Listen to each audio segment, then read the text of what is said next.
Hey guys, hope you all are fine. So, I always come across many such conversations throughout the day where many people does grammatical mistakes in English. So, as a solution for such problems, I made a list of 10 such common mistakes which I'm going to discuss today in this presentation. So guys, let us start with the first mistake, that is uncountable nouns. As we all know that there are two kinds of nouns, that is countable and uncountable. In countable noun, when we are talking about a singular noun, that is, here you can see an example of an apple, we can use a or an before that. An apple, a book, like that. But in plural ones, we are not using a or an, we are using few apples, right? uh, the noun section becomes plural. The apple is having s after that. Okay. And in uncountable sections, we cannot count them. We use quantifiers, but we do not use any article before them. A piece of advice. A piece of advice. Advice is uncountable. That's why a piece is determining its quantity. Fine. A little advice. We are not using article here. We commonly do these mistakes without even knowing that we are doing such mistake. Next comes the subject verb agreement. This is a very simple thing to understand, but mainly people are ignorant about this thing. That's why they do such mistakes. This is as simple as it sounds, that is, subject and the verb of the sentence must agree to each other. Like these students, it's plural stated here. So in plural case, we are using these, and in singular, we are using this. Students in plural case, student in singular case. Jim is looking. Jim is a single person. That's why is used here. Jim and Tim are looking.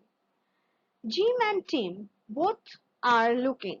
That's why plural, that is are is given here. So it's very simple and very easy to understand. We are using plural form of this as these students, and in singular form this student.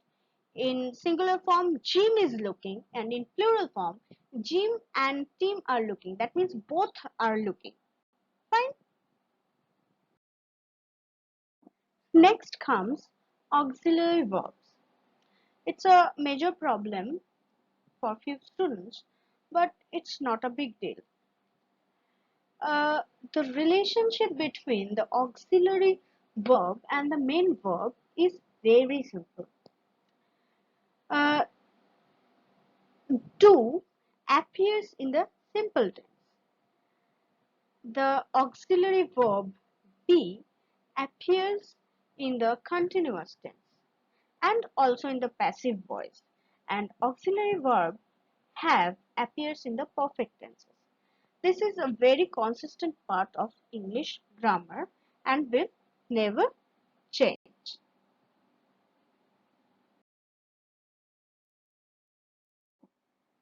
So next comes the article. We normally get confused about what article should be used. As we know, there are two kinds of articles. One is definite and another is indefinite. Okay. The definite article is the, and a and an are the indefinite articles. Their differences is when we are talking about a specific noun and a general noun. The sun, the moon, they are definite article. There are no other sun or no other moon. There are single ones. Okay, and indefinite article, an apple, a book. Any apple can do, any book can do. Another example I am giving, can you pass me a pen? A pen, this is indefinite article. Can you pass me the blue box? The blue box, which is a definite article. The person is talking about the specific blue box. Fine.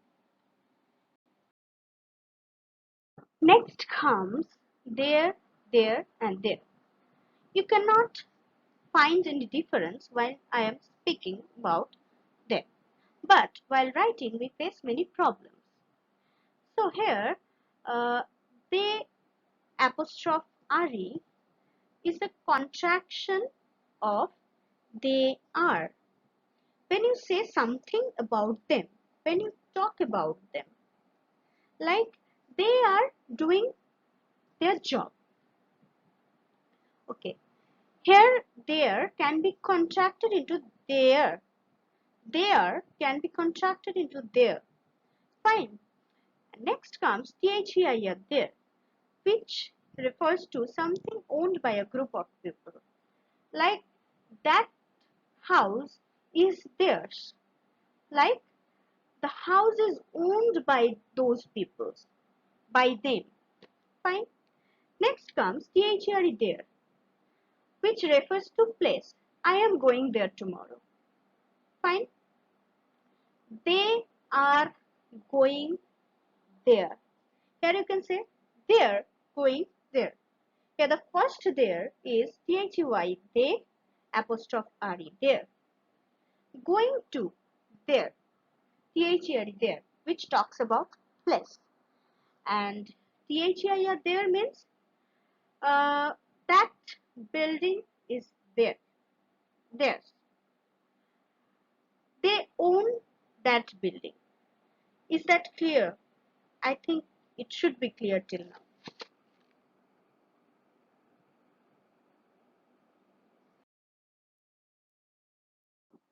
Next comes affect versus effect. This one is another confusing thing which people normally get confused about when they talk about something changing another thing. Like that movie affected me greatly. Affect with an E isn't used as a verb the way affect is. So the sentence I just told is incorrect. That movie affected me greatly is incorrect. When you are using about the change, when you are talking about the change itself, the noun you will use is affect. Effect. That movie had a great effect on me. This is the correct form. Or you can say that movie affected me greatly. When you are talking about the act of changing, that is the verb itself, you will use affect. And when you are talking about the noun, it, it will be used as effect. Is that clear?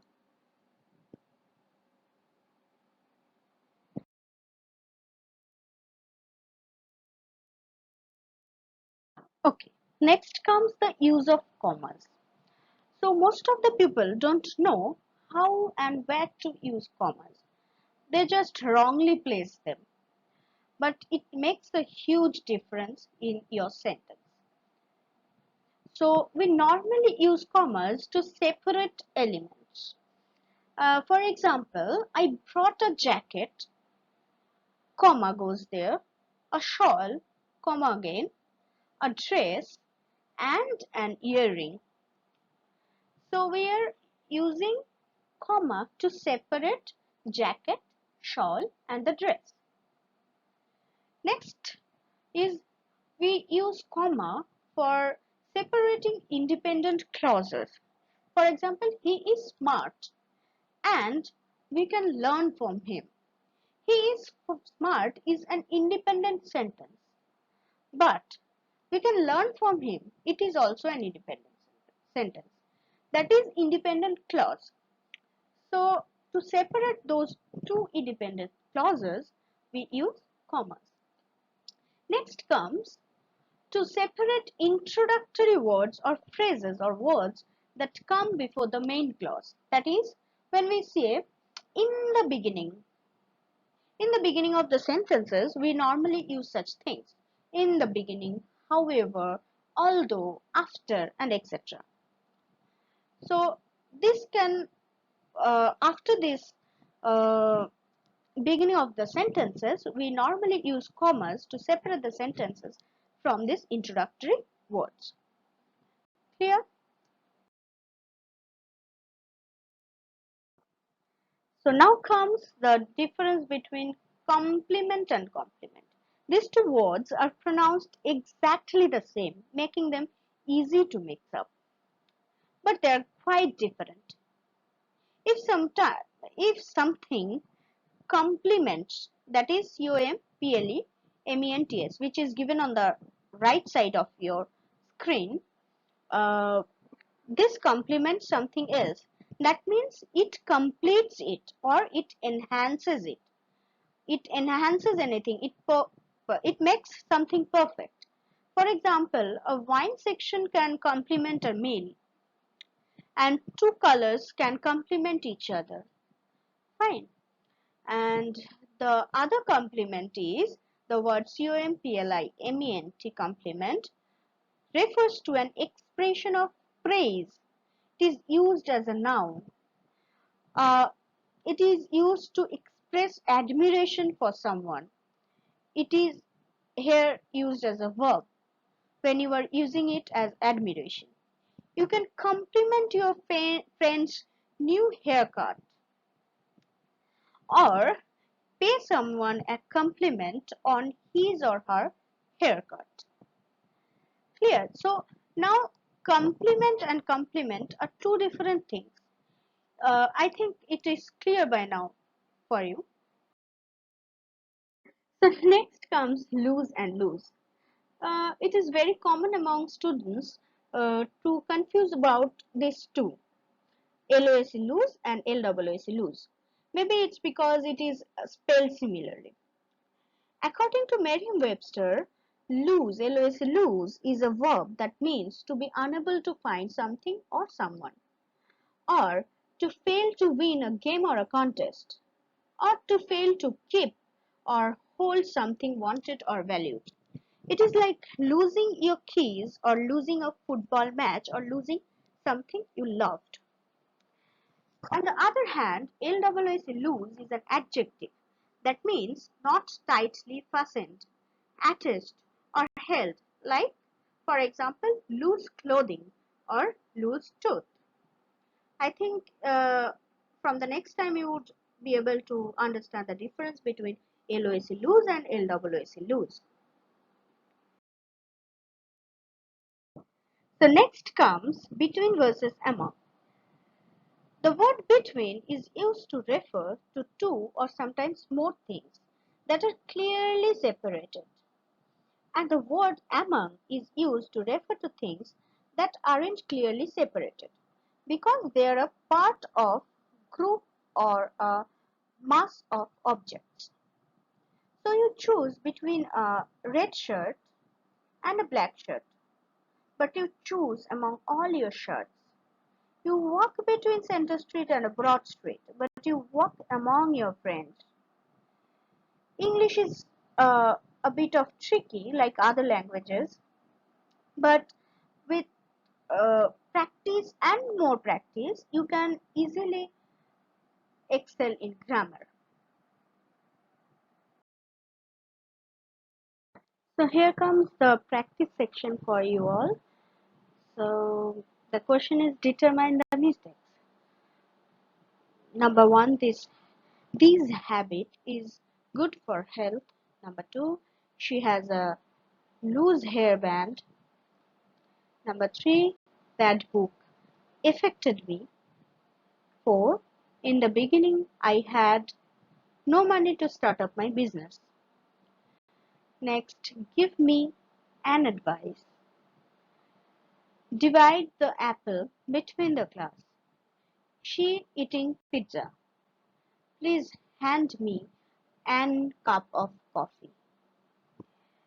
These works are done by me. He complimented you. Hope you will be able to solve this above given practices.